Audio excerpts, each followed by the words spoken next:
우리가 이사야서를 계속 보고 있는데 그 이사야서는 이스라엘 유다 나라가 점점 기울어져 가고 있는 그런 망하게 가고 있는 그런 시기에 하나님께서 이사야 선지자를 보내셔서 하나님 앞에 회개하고 돌아와라, 더 늦기 전에 회개하고 돌아와라, 그것을 외치게 하시죠. 우리가 이제 9장 오늘 말씀을 봅니다만 1장부터 8장까지의 내용들을 쭉 보면은 남유다가 당하고 있는 많은 어려운 이야기들이 나오고 있죠. 특별히 또 북쪽에는 아람 나라가 있고 애굽이 있고 바벨론이 있고 등등 이런 강대국들이 다 사방팔방에 포진해 있는 그런 상황 속에서 이 이스라엘이라고 하는 나라가 얼마나 그 풍전등화와 같은 상황 속에 놓여져 있는가. 지금 점점 기울어져 가는데 백성들이 깨닫지를 못하는 거죠. 이사야 선지자를 통해서 계속 하나님의 말씀을 전하지만 그들이 하나님의 말씀을 듣지를 않습니다. 중간중간에 하나님이 또 복을 주시고 또 소망에 있는 그런 말씀을 이렇게 전하기도 하지만 한번 귀를 막아버린 이스라엘 백성들이 도대체 듣지를 않는 거죠. 그래서 오늘 말씀해 보면 이제 북이스라엘, 남유다가 있고 북이스라엘로 이렇게 나눠지잖아요. 남한 북한이 있는 것처럼. 근데 북이스라엘은 아수르에 망해버리고 지금 남유다는 바벨론에 의해서 멸망하기 직전인 그런 상태죠. 다시 말하면 북한은 이제 중국이나 러시아에 망해버리고 남한은 미국, 일본 이런 나라들은 망하기 직전 그런 얘기입니다. 그러니까 백성들 속에서는 두려움도 있고 또 공포도 있고 그러는데 왕이라고 하는 존재가 왕이 정신을 못 차리는 거예요. 아무리 하나님의 말씀을 전해도 정신을 못 차려요. 그리고 계속 사람만, 강대국만 의지하려고 하는 그런 모습들이 있습니다. 정치라고 하는 게 그렇죠. 우리나라 정치도 김정은은 중국이나 러시아하고 손잡으려고 하고 또 우리나라는 정부가 바뀔 때마다 바뀌긴 합니다만은 어쨌든 미국, 일본하고 손을 잡아야 된다. 그게 정치죠. 그런 속에서 어떤 갈등 구조가 계속 심각해져 가고 있죠. 북한은 압록강이 지금 호우로 또 압록강이 범람해서 북한 지역에 엄청난 홍수 피해가 일어나고 있죠. 굉장히 많은 사람이 죽고 또 가옥이 다 침수가 되고 뉴스를 통해서 보셨겠습니다마는 압록강이 범람하면서 그 인근 일대에 있는 주변에 많은 가옥들이 다 잠겼는데 지붕만 남았어요. 지붕만. 그러니까 그 강물이 한 2m, 3m 이렇게 올라왔다는 얘기잖아요. 지붕만 남았다는 얘기는 그토록 이제 큰 어려움을 당하고 있습니다. 우리 정부에서 구호물자를 보내겠다 그랬더니 또 콧방귀 끼고 또 받지도 않고 있습니다. 그러면서 계속 전쟁 준비만 하고 있는 거죠. 그런 어려움 속에 있는 북한도 어려움에 있고 또 남한은 남한대로 또 정치적인 면에서 안정되지 못하니까 그런 어려움들이 많이 있습니다. 국가적인 문제를 정치적으로 또 혹은 군사적으로 풀려고 애를 쓰지만 거기에는 평화가 없습니다. 러시아 우크라이나 전쟁 보세요. 또 요즘 또 이란하고 또 이스라엘하고 또 전쟁 초일기에 또 들어갔잖아요. 힘과 힘으로 싸우는 데는 평화가 있을 수가 없습니다. 그 속에 있는 일반 백성들은 또 얼마나 공포 속에 있겠습니까?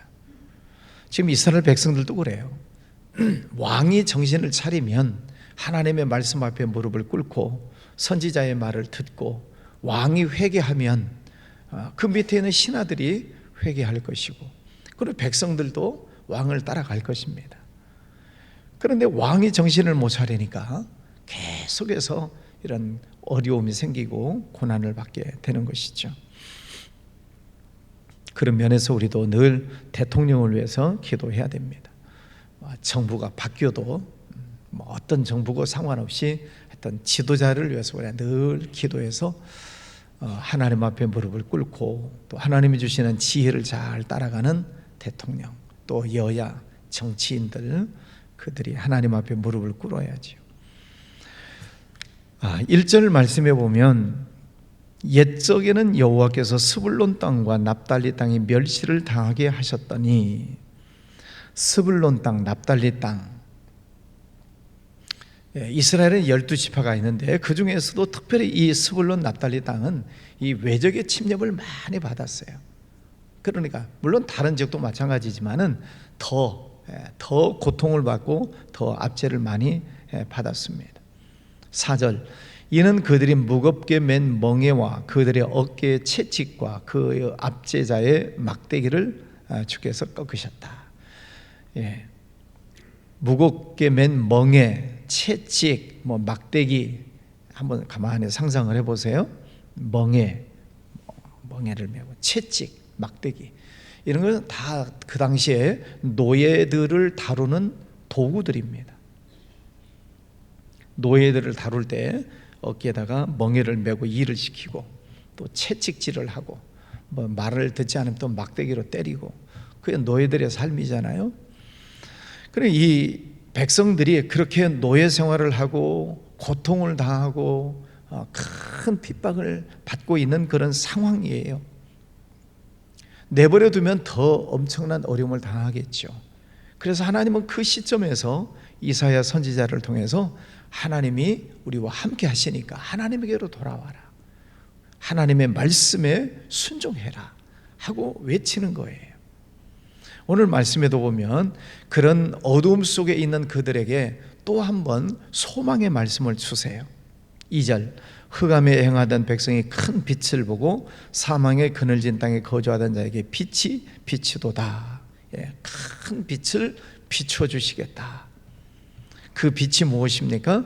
6절, 이는 한 아기가 우리에게 낳고 한 아들을 우리에게 주신 바 되었는데 그의 이의 어깨에는 정사를 메었고 그의 이름은 기묘자라, 모사라, 전능하신 하나님이라, 영존하시는 아버지라, 평강의 왕이라 할 것이라. 7장에서는 하나님께서 아들 구세주 임마누엘을 보내주시겠다 약속하셨잖아요. 7장에서. 근데 그 아기 예수가 자라나서 장차 왕이 될 때 그 왕은 어깨에 정사를 메었다. 정사라고 하는 것은 왕적인 권위를 말하는 것이죠. 예수님의 권위, 기묘자다. 자연 법칙을 초월하는 어떤 기적을 가지고 있다, 그런 말씀이죠. 모사라, 그에게는 지혜가 있다는 것입니다. 지혜. 또 영존하시는 전능하신 하나님이라, 전지전능하신 하나님, 영존하시는 아버지, 영원히 존재하시는 아버지, 평강의 왕이라, 샬롬, 평강. 그래, 예수님을 표현하는 여러 가지 방법들인데 그 메시아를 보내주시겠다는 거죠. 물론 예수님 메시아는 이제 700년 후에 나타나시지만, 그러나 하나님께서 지금 이 어려운 상황 속에 있는 이 이스라엘 백성들에게 그 메시아에 대한 예언의 말씀을 주시는 것은 700년 후에 일어날 것이다. 지금 그렇게 얘기하면 백성들이 700년 후에 나하고 무슨 상관입니까? 그러지 않겠어요? 지금으로부터 700년 후에 하나님이 여러분의 복 주시겠다. 그러면 여러분이 와 타요? 안 와닿죠. 앞으로 700년 후 나하고 무슨 상관이에요? 700년 후에 메시아가 나타나는 건 무슨 상관이에요? 지금이 중요해요. 지금.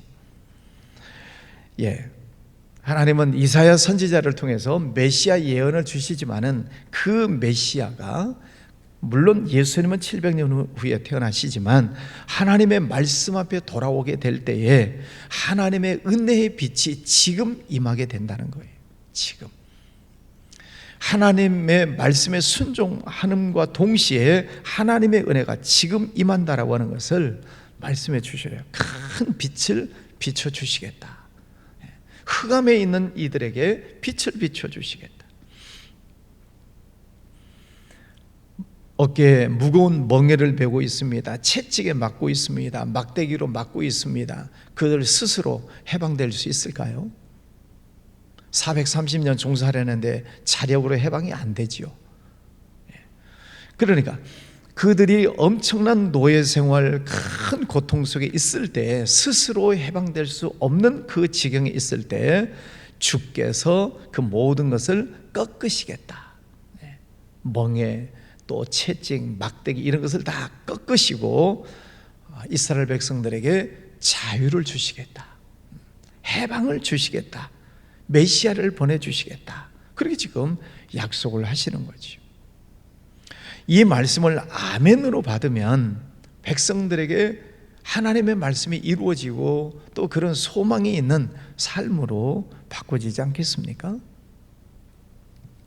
13절 말씀 보시면 그리하여도 그 백성이 자기들을 치시는 이에게로 돌아오지 아니하며 만군의 여호와를 찾지 아니하도다.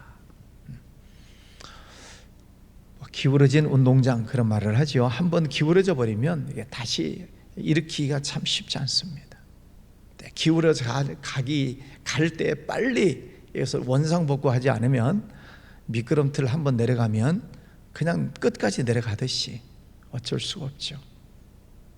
저는 한국 교회를 보면서 또 우리 교회를 보면서도 이 영적인 분위기라고 하는 게 있어요. 영적 분위기. 영적 분위기가 우리 한국 교회가 많이 기울어져 가고 있다.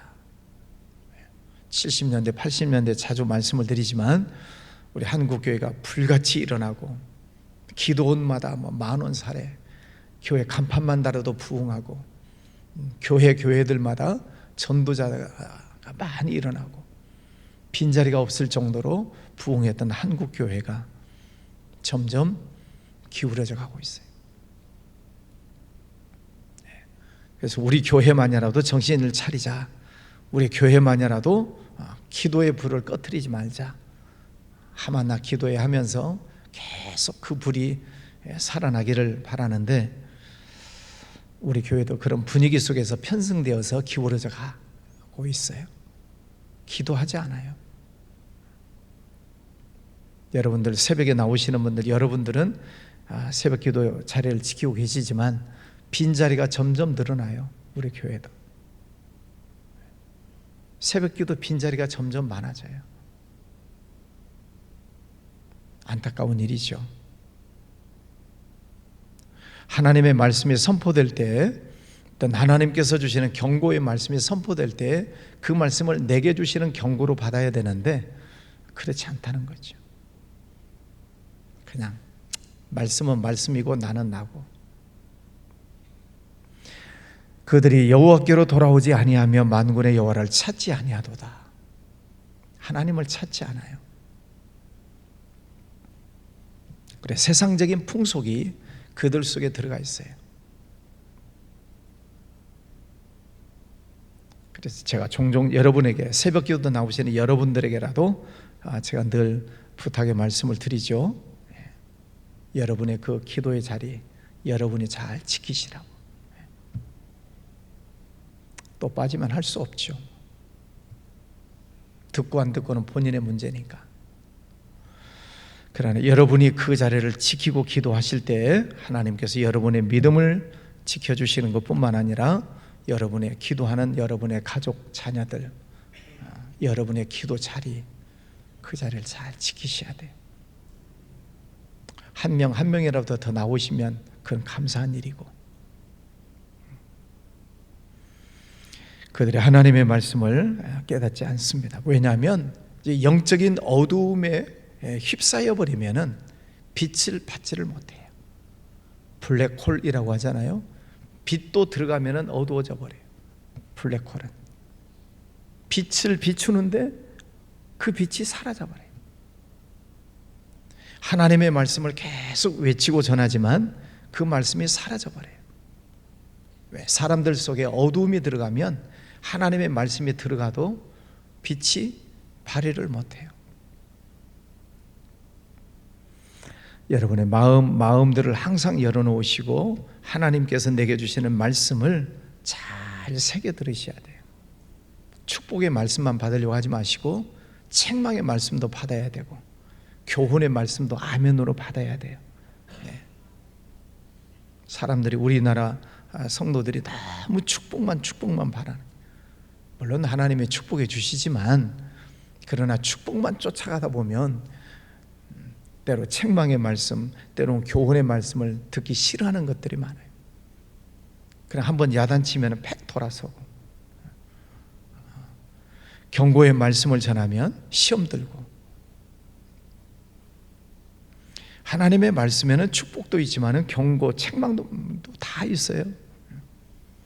그런데 우리는 복만 쫓아가다 보면 경고의 말씀을 외면해 버리는 거죠.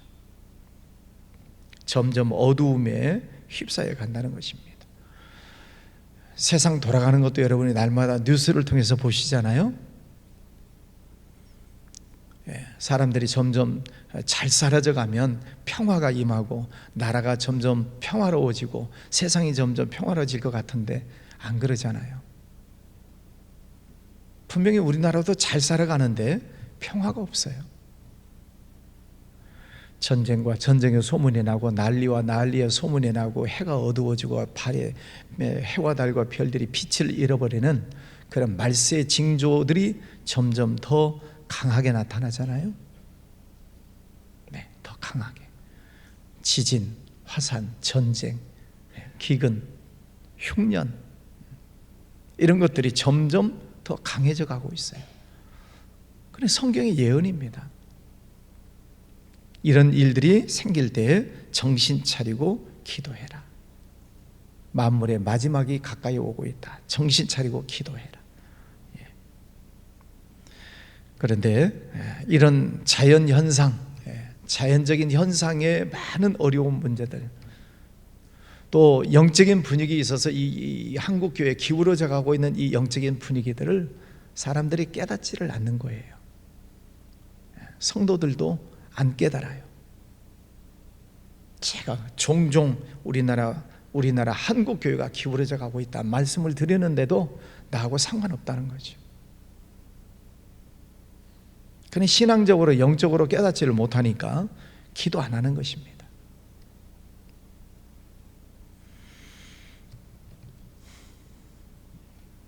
언젠가 주님 오시겠죠. 주님 오시고 또 하나님의 심판이 있으시겠죠. 저는 하나님의 말씀을 외칠 뿐이고 듣고 안 듣고는 여러분들의 몫인데, 여러분들을 잘 하나님의 말씀을 들으시고 또 깨달으시기를 바랍니다. 20절, 오른쪽으로 움킬지라도 줄이고 왼쪽으로 먹을지라도 배부르지 못하여 각각 자기 팔의 고기를 먹을 것이며 므낫세는 에브라임은 므낫세를 먹을 것이요. 므낫세하고 에브라임은 형제잖아요. 야곱의 손자, 요셉의 두 아들,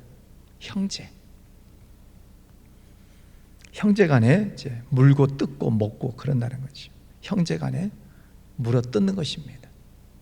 남한 북한도 형제간이잖아요. 서로 물어 뜯고, 오른쪽으로 움킬지라도 줄이고 왼쪽으로 먹을지라도 배부르지 못하고, 아무리 먹는 것 같은데 굶주리니까 남의 거 뺏어 먹어야 되고, 남의 거 뺏어 먹다가 안 되면 자기 팔 고기라도 뜯어 먹어야 되고, 그런 일들이 있을 것이다. 지금 이사야가 굉장히 무서운 심판의 예고를 하고 있잖아요. 굉장히 섬뜩한 그런 무서운 경고를 하고 있어요. 근데 사람들이 한번 귀를 막아버리면 하나님의 말씀을 듣지를 않아요. 저는 성경 본문을 보면서 늘 본문 속에 나오는 말씀을 저는 그대로 외칠 것입니다. 축복의 말씀이 나오면 축복을 외칠 것이고, 경고, 책망의 말씀이 나오면 책망의 말씀을 외칠 것입니다. 네, 듣고 깨닫고 안 깨닫고는 본인들의 목. 여러분, 하나님의 말씀을 잘 들으시기를 바랍니다. 하나님의 말씀을 듣고 보면 하나님의 경고, 심판하시는 말씀 속에서도 하나님은 소망의 말씀을 반드시 주세요. 희망의 말씀을 주세요. 그 말씀을 우리가 붙잡고 다시 내 신앙을 회복하고 내 신앙을 다시 일으켜 세우는 그런 의지가 우리에게 필요하지요. 오늘 새벽마다 자리를 지키시는 우리 성도님들, 그 자리를 잘 지키시고 또 옆에 있는 분들 한 분 한 분이라도 깨워서 같이 기도합시다. 같이 기도합시다. 그래서 우리 교회가 기도하는 자리가 점점 좀 채워지면 좋겠어요. 근데 안타깝게도 한 자리 한 자리 비워져 가요. 네, 안타깝죠. 네, 여러분들이 신앙이 잘 살아나셔서 옆에 한 명씩 데려다가 앉혀놓으시기를 바랍니다. 그래야 우리 교회도 소망이 있어요. 하나님께서 우리 교회 26년 만에 이렇게 큰 축복을 주셨는데 기울어지면 안 되잖아요. 네. 하나님의 말씀을 우리가 잘 듣고 이 말씀 속에서 오늘 내게 주시는 말씀이 무엇인가? 하나님은 늘 우리에게 소망을 주시는 말씀, 메시아. 이미 우리에게 메시아를 보내주셨고 그 메시아이신 예수님은 우리 마음속에, 심령 속에 와 계시잖아요.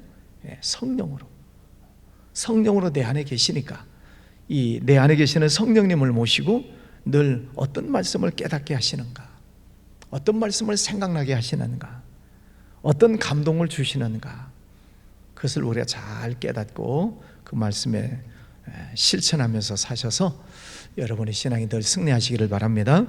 기도합니다. 거룩하신 아버지 하나님, 오늘도 귀한 아침을 날아가여 주셨습니다. 이스라엘 백성들의 모습을 보면서 이사야 선지자 안타깝게 복음을 외치지만 귀를 막아버린 백성들, 하나님의 말씀을 듣지 않고 점점 더 하나님에게서 멀어져가는 안타까운 장면들을 보고 있습니다. 오늘 이 말씀을 오늘 우리에게 주시는 말씀으로 듣습니다. 아버지 하나님, 우리의 신앙이 늘 살아있게 하시고 하나님의 성전에 나와 엎드려 기도하고 말씀 붙잡고 기도함으로 우리의 믿음을 잘 지켜나갈 수 있도록 은혜를 베풀어 주시옵소서. 우리 교회에 주신 하나님의 은혜와 축복을 감사합니다. 우리 교회가 더 힘있게 나아가며 전도하며 선교하며 하나님께 영광 올려드리는 교회로 나아갈 수 있도록 은혜를 베풀어 주시옵소서. 아버지 하나님, 하나님께서 우리 교회에 주신 이 귀한 사명을 잘 감당하기를 원합니다. 아버지, 깨어 일어나 기도하게 하시고 하나님의 말씀 앞에 무릎을 꿇게 하여 주시고 우리 교회가 더 귀하게 쓰임받도록 축복하여 주시옵소서. 주님, 우리 나라를 위해서도 기도합니다. 하나님께서 이 나라를 지켜주시고 축복해 주셨습니다. 전 세계 선진국 반열에 올려주셨습니다. 하나님께서 주신 이 은혜와 축복을 하나님의 은혜로 깨닫고 전도하고 선교하고 하나님의 영광을 위해서 쓰임받는 이 민족 되기를 원합니다. 한국 교회를 하나님 지켜주시옵소서. 한국 교회 성도들이 정신 차리고 깨어 일어나게 하여 주시옵시고 하나님의 뜻을 잘 이뤄나갈 수 있도록 은혜 베풀어 주시기를 원합니다. 아버지 하나님, 전 세계적으로 전쟁의 소식 또 여러 가지 천재지변들로 몸살을 앓고 있습니다. 이 땅을 불쌍히 여겨 주시옵소서. 우리 주님 오시는 그날까지 열심히 복음을 전하고 생명들을 구원해내는 사명을 잘 감당하게 하여 주시기를 원합니다. 해외에 나가 있는 선교사님들 늘 영육간에 강건하게 붙잡아 주시고 선교의 사명을 잘 감당할 수 있도록 축복하여 주시옵소서. 폭염, 폭우 속에 여름을 지나고 있습니다. 우리 성도들의 건강도 지켜주시옵시고 회복해 주시기 원합니다. 또 병마와 싸우는 이들, 또 병상에 있는 이들 하나님 불쌍히 여겨주시고 긍휼을 베풀어 주셔서 회복되게 하시고 건강한 모습으로 충성할 수 있도록 은혜를 더하여 주시옵소서. 오늘도 귀한 예물 드리는 손길 주님 받으시고 축복해 주시옵소서. 예수님 이름으로 기도하였습니다. 아멘.